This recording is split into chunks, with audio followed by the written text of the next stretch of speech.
You're in the wrong place. The library's over there." His voice rang out across the training field, followed by the roaring laughter of the group. Jenna stood still, her hands gripping the straps of her old backpack until they turned white. She didn't say a word. Inside, the familiar wave of humiliation surged again, the feeling of being isolated, belittled, doubted from the very first glance. But this time, she didn't turn away. She was used to the contempt, and she carried a secret, a mark none of them could even imagine. And when her shirt was torn, everything would change, forever. Before we dive into a story that will keep you glued to the screen, I have a small favor to ask. Please hit the like button, subscribe to the channel if you love inspiring stories, and don't forget to leave a comment letting me know. Where are you watching from, and what time is it where you are? It always feels amazing to see the whole world come together just to share a meaningful moment. Jenna Caldwell arrived late. She stepped onto the training field in the late morning, when the sun was already harsh and dust clung to every fold of the recruits' uniforms. She wasn't wearing a uniform. A faded hoodie, rumpled jeans, a bulky backpack slung unevenly over one shoulder, its straps frayed nearly to breaking. On the roster, next to her name, were just 4 words: Volunteer Logistics Support. No one looked up to greet her. A few glances, a few stifled laughs, then the group returned to their push-ups and the drill sergeant's shouts. But the atmosphere had shifted slightly, because Jenna wasn't like anyone in the group. No alert stance, no direct gaze. She stood in the shade near the row of iron benches, hands in her pockets, her calm eyes following the trainees' movements, as if watching a scene from a movie she'd memorized. A young private, buzz-cut hair stepped out from the group on the right, picked up a training ball, and passed by her. As he brushed close, he suddenly dropped his shoulder, slamming into her. She stumbled back a step, saying nothing. The ball fell to the concrete, rolling away. He smirked, not bothering to pick it up.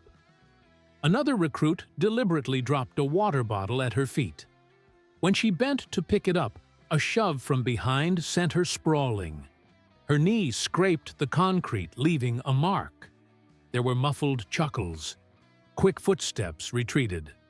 She got up, not a sound of complaint. Slowly brushing the sand from her palms, she adjusted her backpack and continued toward the corner of the field. No one called out to her. No one asked where she was from. Only Tara, blonde hair tied high like an arrogant exclamation point, passed by Jenna and curled her lip. Filling a quota for the team? The words hung in the air like a light scratch, not deep enough to wound, but lingering. At lunch that day, Jenna sat alone at the far table in the mess hall. She didn't choose the spot. She simply gravitated to the quietest corner, where the light wasn't harsh, where no one had to pretend to make conversation. She ate slowly, chewing each bite as if confirming her own place in this world. When a plastic bottle cap landed near her plate, tossed from a table up front, she picked it up, placed it in the trash tray, and returned to her meal as if uninterrupted. That afternoon, during sprint drills, Jenna's shoelaces kept coming undone. Her old shoes, with torn tongues, barely held their shape. Each time she stopped to tie them, she fell behind. And each time, she ran to catch up. Eyes forward, breathing steady. By the 4th lap, Tara was too exhausted to maintain her friendly facade. As she ran past Jenna, she muttered a contemptuous remark under her breath. No one caught the words. But Jenna turned, looking at her slowly. Not angry, not reactive. Just a gaze that made Tara falter for a beat. The next morning, a short clip appeared on the internal system. It was brief, only about 15 seconds. The footage showed Jenna being pushed down, laughter ringing out, and Tara's smiling face in the corner of the frame. 3 hours later, Tara was called to the investigation office. The looks on the training field shifted. No one touched Jenna that day, but she wasn't waiting for it to happen. Because she knew things were only just beginning. And before the storm could even rise, the silence was already poised to swallow everything. Welcome to Veteran Best Stories, where the war ends, but the stories live on. From the foxholes to front porches, we honor the silent battles our veterans still fight. Subscribe and walk with us beyond the battlefield. Jenna didn't draw attention, but she couldn't help being noticed. She wasn't showy, didn't compete, only carried a quiet precision that made others feel uneasy. During the M4 assembly drill, while other trainees fumbled with locking pins and cleaned bolts with trembling fingers, Jenna had long finished. Her rifle was disassembled and arranged neatly, like a solved equation needing no proof. No one had taught her how to do it. No one recalled ever seeing her trained. Her name wasn't on the trainee roster. She didn't belong to any team, wasn't called during group assignments. Yet, strangely, whenever an extra person was needed, someone would call for Jenna, as if she was always there, exactly when and where she was needed. On the camp's internal network, her file was a blank space. No portrait photo, no biography, no military ID. A trainee once tried searching her name in the personnel system, but the screen only displayed an odd message: access restricted. That person didn't share it with anyone. They simply never asked again. But Jenna's image appeared on cameras. In the corner of a frame, in the hallway behind the storage shed, in the misty doorway of the early morning shooting range, or faintly visible behind the formation of jogging trainees, there was always a trace of her, though never clear, never prominent, as if she belonged to this place, but only through a sliver of shadow. After the video incident, Tara was discharged. The official reason was violation of camp conduct rules. But everyone knew why. The way Tara vanished silently, without explanation or farewell, cast a heavy air over the barracks. No one mentioned Jenna in that story, but the looks had changed. There was something in her walk, in her silence, that made people wary. That afternoon's sniper training was a turning point. The target was set at 500 meters, where the sight line blurred with dust and heat waves off the ground. Trainees took turns shooting. Some missed entirely. Some were off target, eliminated. Then came Jenna's turn. She didn't wear a scope, didn't adjust the sights. She simply lay down, steadied the barrel, and pulled the trigger. 5 shots. 5 bullseyes. No calibration needed, no double-checking. Her movements were fluid, like someone who had done this thousands of times. The colonel stood at the edge of the range, hands clasped behind his back. He didn't know her, but his gaze lingered when the score appeared on the screen. He said nothing, only leaned slightly toward the officer beside him and asked in a low, raspy whisper, "Is she pretending? Or is this a memory?" No one answered, because they weren't sure themselves. Jenna left the range unhurriedly, still in her old hoodie, still with her heavy backpack, and a face that revealed nothing. But some began to whisper. There was something about her that didn't align with what they knew about an ordinary recruit. And that abnormality was exactly what made them unable to stop watching. In the darkness of that empty file, something was slowly taking shape. The cement wall on the east side of the training field was still damp from the previous night's rain. Dark moss stains clung to the cracks of time, where every impact echoed like a whisper that lingered in memory. The wind swept through the gaps between the barracks, carrying the scent of sweat, metal, and gunpowder. That afternoon's sparring session began like any other, hurried, tense, with a raw edge in every clenched fist. Jenna was paired with a tall, broad-shouldered private who favored brute force over strategy. He charged in as if this were his last chance to prove he was stronger than someone without a file. The sound of boots pounding the concrete rang out, urgent and frantic. She didn't retreat, only sidestepped just enough, moving with a silent rhythm. But then, an unexpected shove, strong enough to throw her off balance, sent her back crashing into the wall. Her thin hoodie tore from the left shoulder down the middle of her spine. The moment happened so quickly, but no one could look away. On her smooth skin, rising and falling with her breath, was a stark black tattoo. A raven engulfed in flames, its wings spread wide, and across its chest, the number 37 slashed in two, like a curse, like a mark of erasure deliberately left by the one who inked it. The lines weren't smooth. It wasn't a display piece tattoo. It was rough, self-made, each needle mark etched as if written from within. The murmurs fell silent. The camp's senior instructor, Colonel Murnell, was passing through the field and stopped. He didn't ask questions, didn't need to investigate. Because he knew. That wasn't the emblem of any unit still documented. It was the mark of Sable 37, a name no one was allowed to speak, but one every true battlefield survivor knew. Sable 37 didn't exist in the system. They had no ranks, no medical records, no medals. Only one thing.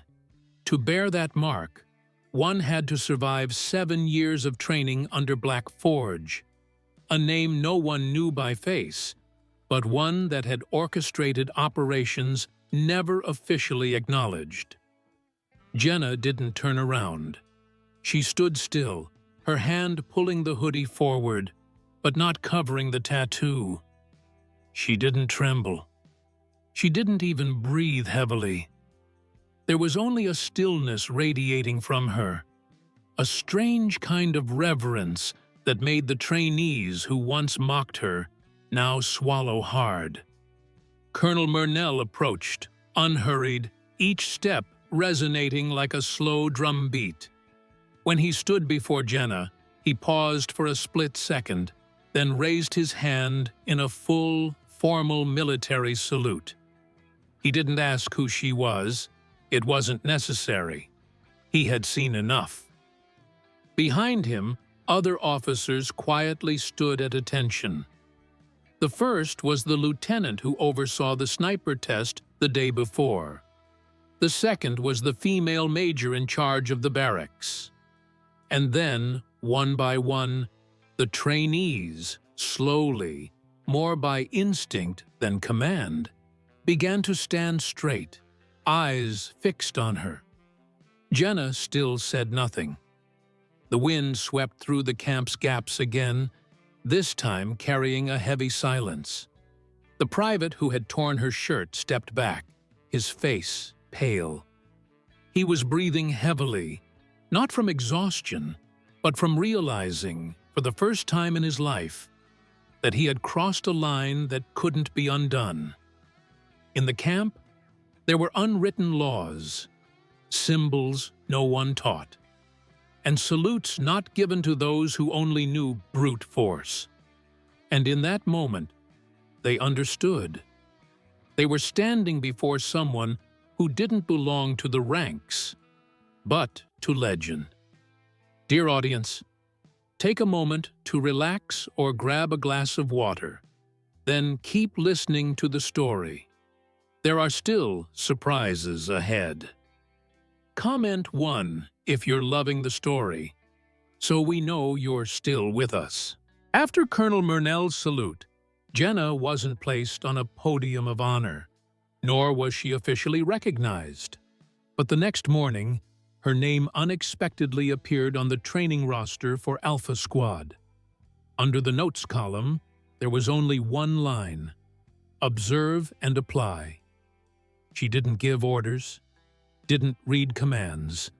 She simply stepped to the front, tightened her gloves, picked up the M4, and walked onto the sand. 1 lap, then 2. Shooting drills in sitting, prone, kneeling, and standing positions flowed in a seamless sequence without a single hesitation. No one told the trainees to follow, but one by one, then in groups, they began to stand quietly, mimicking her.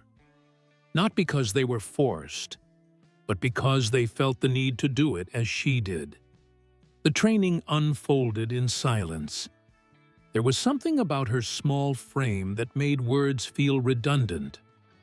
Their breathing gradually synced, the gasps of exertion fading with each hour of practice. No more mocking laughter echoed behind her. Instead, there were focused gazes fixed on her, full of intent, but not everyone changed.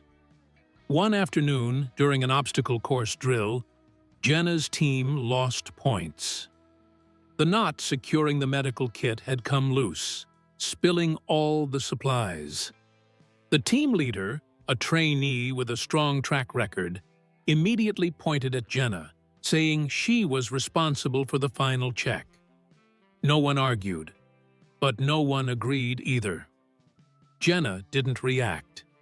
She only nodded slightly, as if the accusation didn't touch her. But that evening, infrared camera footage was replayed in the strategy room. It clearly showed that in the final moments before the team set out, Jenna had bent down to retie the knot, precisely, securely, before stepping back to her position. It was the wounded trainee, playing the role of the casualty, who had loosened the knot while sitting in the back to rearrange personal items. When the truth came to light, the commander said nothing.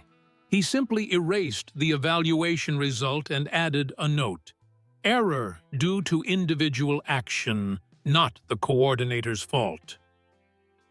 The trainee who had blamed her bowed his head, offering no apology. But that night, he stayed longer in the training room. And the next morning, when Jenna warmed up alone, he arrived a step earlier than she did. No one openly thanked her. But from then on, trainees began checking their knots twice before heading to the field. They started watching each other's actions closely, not out of fear of punishment, but because no one wanted to be the one slowing Jenna down. The atmosphere in the camp shifted gradually, without fanfare. A quiet discipline spread, not through shouts or threats. Just by watching Jenna, people felt the need to correct themselves. A kind of pressure, not from yelling, but from a stirred sense of self-respect.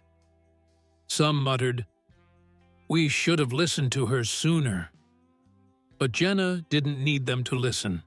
She said nothing. She just stood there, continuing to train, her eyes fixed on the horizon glowing red with sunset.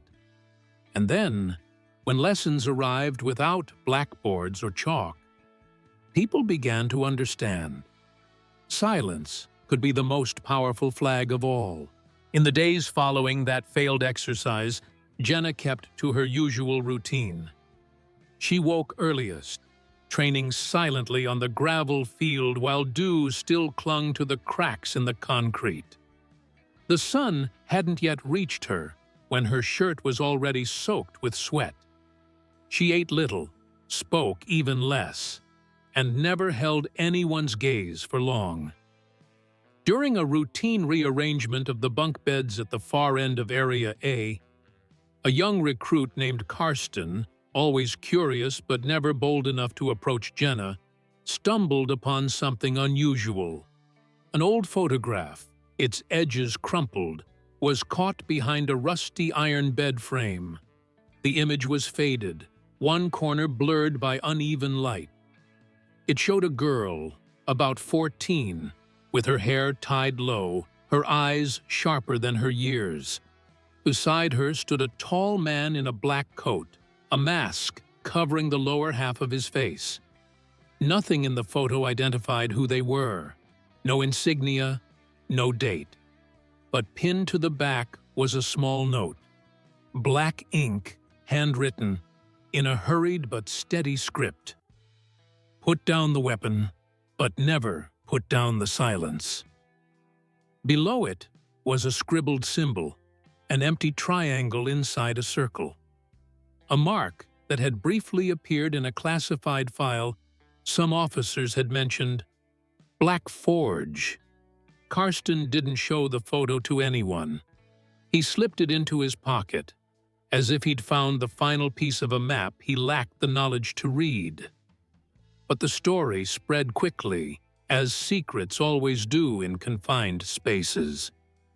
Within 3 days, the image had been redrawn on a piece of paper taped to a corner of the bulletin board.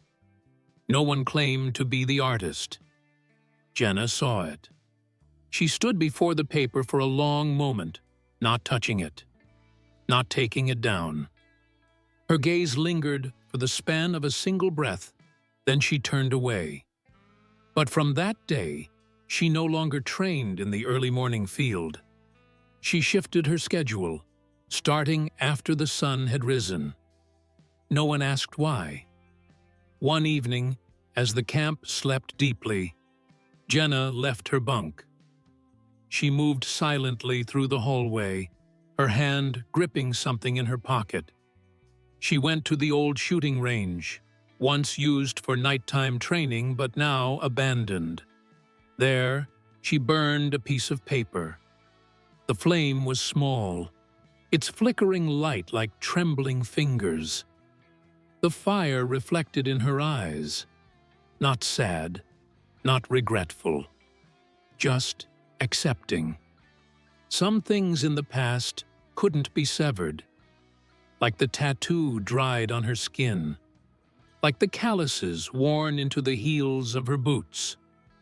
No one saw them, but the one who carried them remembered every day. Jenna returned to the barracks before the wake-up bell sounded. She slipped back into bed as if she'd never left. But from that day, those who once laughed behind her back began sitting closer at breakfast. Trainees who had avoided her gaze now nodded as they passed by. The acknowledgement wasn't declared. It simply existed, quietly, like a wound healing in silence. And if anyone were to ask, where did she come from? What had she learned? That photograph was the answer. Jenna left Fort Pickett on a cloudless morning, without prior notice. She didn't pack, just slung her faded backpack over her shoulder, still wearing those old, worn-out shoes with heels rubbed bare. The summons was handwritten, bearing no official seal. Just one line: report to be null. No notification required. Below the text was the familiar symbol, a hollow triangle within a circle, the same one that had appeared on the back of the old photograph. There was no send-off, but as she walked out of the barracks, a few young soldiers preparing for early training stopped. They stood still, no one laughing, no one calling out. Some raised their hands in salute, not by order, but as a natural reflex. She only nodded, a small nod, but enough to stay with them for a lifetime. The steel gate on the east side opened slowly. She stepped through, not looking back. At the end of term debrief, senior officers gathered in the strategy room. The evaluation reports were presented. When Jenna Caldwell's name came up, someone frowned. She hasn't completed the full formal process. She should be removed from the training roster. Colonel Murnell, the man who had once stood at attention before her tattoo, leaned forward. He didn't raise his voice, but his words silenced the room, one beat at a time. She could lead this camp blindfolded with her bare hands, but we wouldn't get anywhere without her. No one objected. No one dared. Murnell pulled a worn-edged envelope from his leather case and placed it on the table. On it, the same familiar symbol. No one opened it then. They let it sit, like a silent testament. In the camp, changes emerged that weren't recorded in the training manuals. Trainees began adjusting their rifle straps the way Jenna had. They lowered their voices when entering rooms. Younger recruits were told, "Observe before you ask." Small things, but they spread like an undercurrent. A week later, a young trainee named Myers, who had once shared a silent breakfast with Jenna, asked the duty sergeant, who was she? The sergeant didn't answer. He only looked out at the field, where sunlight cast long streaks through the steel fence. But in their hearts, they all knew, Jenna wasn't a legend. She was part of a reality this world was trying to forget. People who needed no praise, only trust. She vanished as quietly as she had arrived. No one saw her again. No name, no file. But in other training camps, months later, young soldiers began to appear, speaking little, heads not held high, but with flawless skills and a steady silence that made entire units pause and listen. They didn't say Jenna had trained them. They didn't need to. In every movement, every chillingly precise trigger pull, every knot tied as if done 1,000 times, Jenna was there. And somewhere, someone whispered quietly, "Black Forge has a successor." Not to lead, not to rally armies, but to remind that some promises, when held fast, were enough to change a generation. And for those who had been forgotten, mocked, or underestimated, this story wasn't just Jenna's, it was theirs. Jenna's story doesn't need to end with applause or accolades. It ends with a smoldering feeling in the heart that sometimes those who are overlooked carry the weight others cannot see. In a noisy world, Jenna chose silence, not because she was weak, but because she was strong enough not to need to prove it. If you've ever been misjudged, quietly endured, or carried on in the dark, this story is for you. You don't need to shout to be heard. Just keep walking, silently but steadfastly. Thank you for taking the time to listen. If this story touched you in some way, leave a comment below. Share a thought, a memory, or just one line. I've been there. And don't forget to follow the channel so you don't miss stories that might heal you and those who need it.